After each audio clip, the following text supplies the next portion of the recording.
Good morning, everybody. Boy, that didn't even come out very well. Good morning, everybody. Friday morning. So for those who actually work Monday through Friday, welcome to almost the start of your weekend. After almost 20 years in law enforcement, the weekends really didn't mean that much to me. So for you guys that are working weekends like I used to, welcome to Friday anyway. So I appreciate you joining me, and I appreciate you watching again this morning. All week I've been talking about the power of our thoughts, and I've been asking you to think about your thoughts, how you think, the positive versus the negative thoughts. And I started with a quote from James Allen's book, As a Man Thinketh. Okay, again, I apologize, not really apologize, it's not my title, but understand this was written in 1903, back when the world was much more sexist than it is today.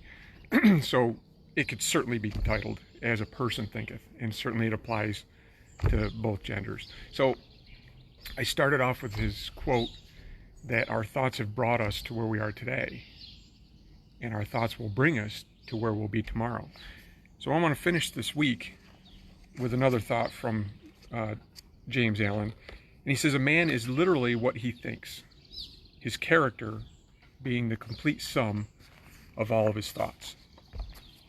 Now, obviously, we can remove gender from there, because a person is literally what he or she thinks, and that character being the complete sum of all their thoughts.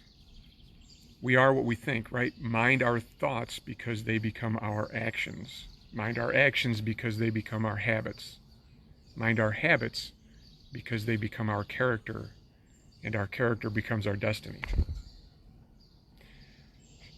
When I teach leadership, so I'm a college professor.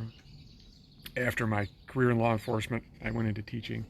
I spend a lot of time focusing on character, because character is made up of what our values are.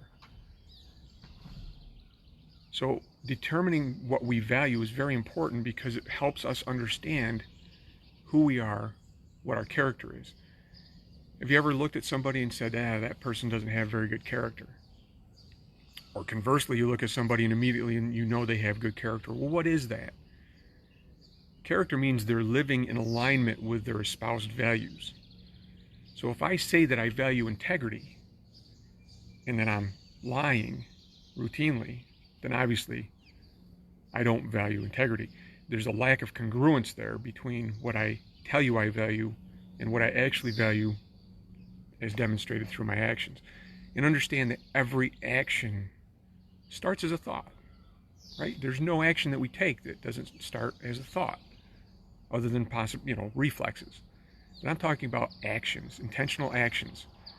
The word intentional, right, means that we've thought about it, and our thought then comes through in our actions. So when I say be mindful of our thoughts, I'm also saying, and James Allen is saying, be mindful of your character. Because character is who we are at our very core, because it's based on what we value. So I encourage you to start thinking about what it is you value, and do your actions align with what you think you value. So join me next week, and I'll start talking more about the idea of values and character as we continue our little journey here. And please share your thoughts in the comment section. Reach out to me. I'm always open to feedback about what you think is going well with these videos, what things I can improve on to make them even better for you, because I really want this to be helpful for you. So if you have the weekend off, have a great weekend. If you're working the weekends, still have a great weekend. Stay safe, everybody, and please join me Monday morning for another Mindful Minute. Take care.